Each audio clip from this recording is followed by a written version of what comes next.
Oh,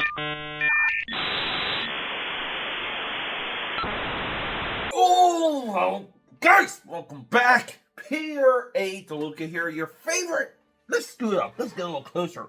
Your favorite comic book commentator slash historian. Here we go. The internet is shocked because they got reminded, because they were caught slipping, of how awful of a character Rob Liefeld really is. People forget the careers that he derailed. People ignore the observation that so few of his Extreme Studio members actually stayed in comics. That's right. Those guys were running Extreme Studios. They were making the books that were selling. Rob Liefeld was MIA.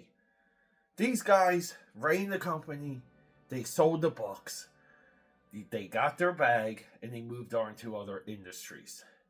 Other comic book studios of the time didn't quite do that.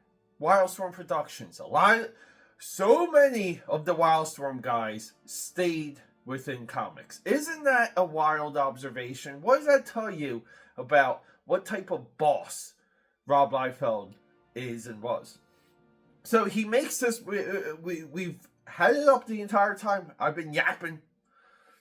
Rob Liefeld makes a promise. He says, and I'm not talking about his Brigade crowdfunder, yet I believe unfulfilled. 2 campaigns for Brigade. I could be wrong on that, but I don't know. I believe it's a pretty good sum of money.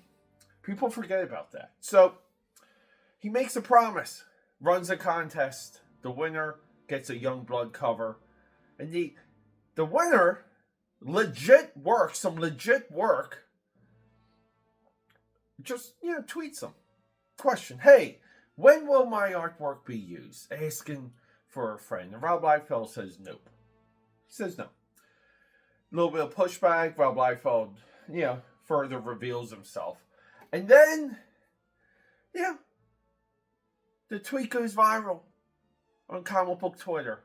Goes viral enough to where now everyone is dogpiling, giving their opinion, and pretending like they're shocked that Rob Liefeld is a POS. Now, do I like Rob Liefeld's artwork? Do I like his covers? Yeah.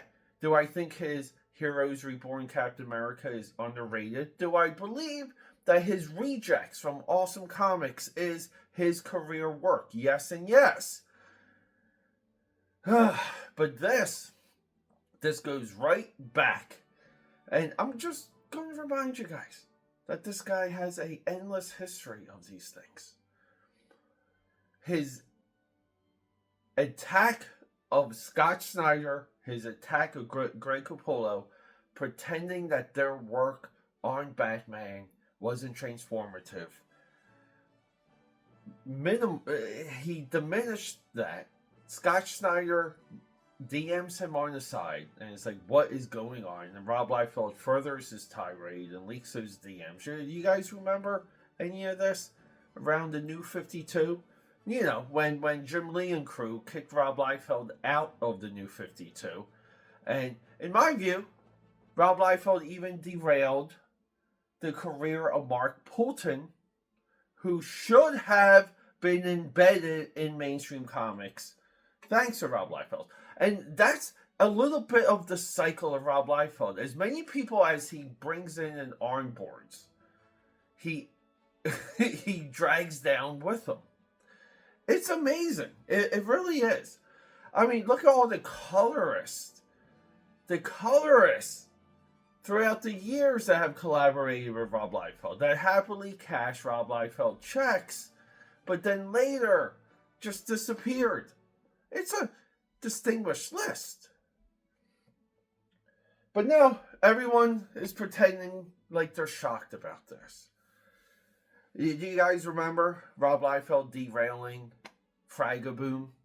When Fragaboom saw a sinking ship and he went to DC with pages, and Rob Liefeld Well, cock blocked him.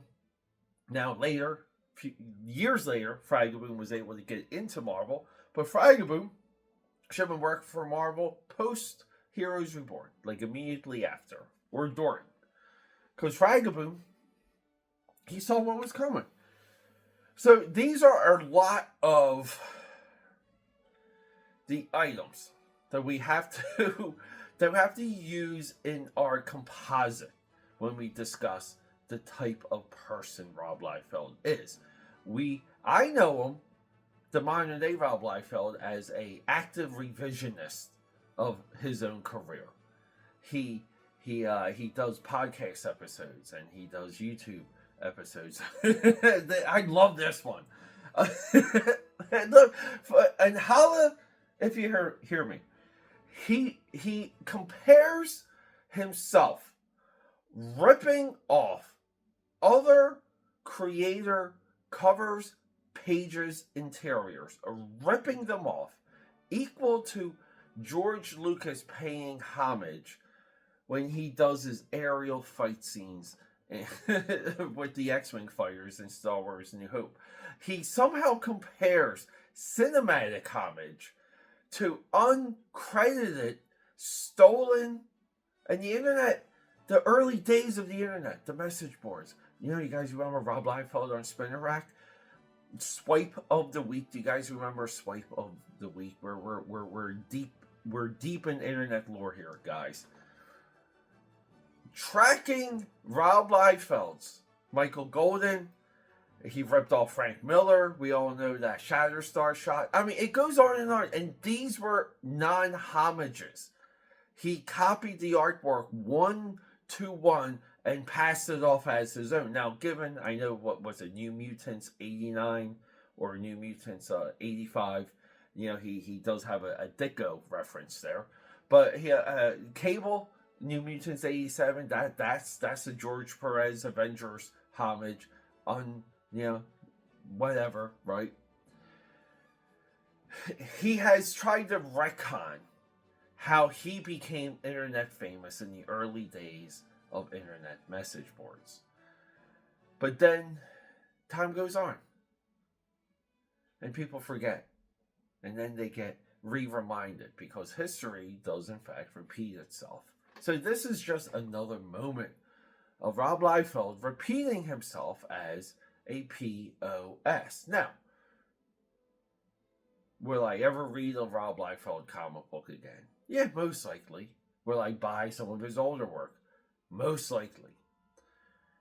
Two of these things can be true at the same time, but we have to be fair in our observation.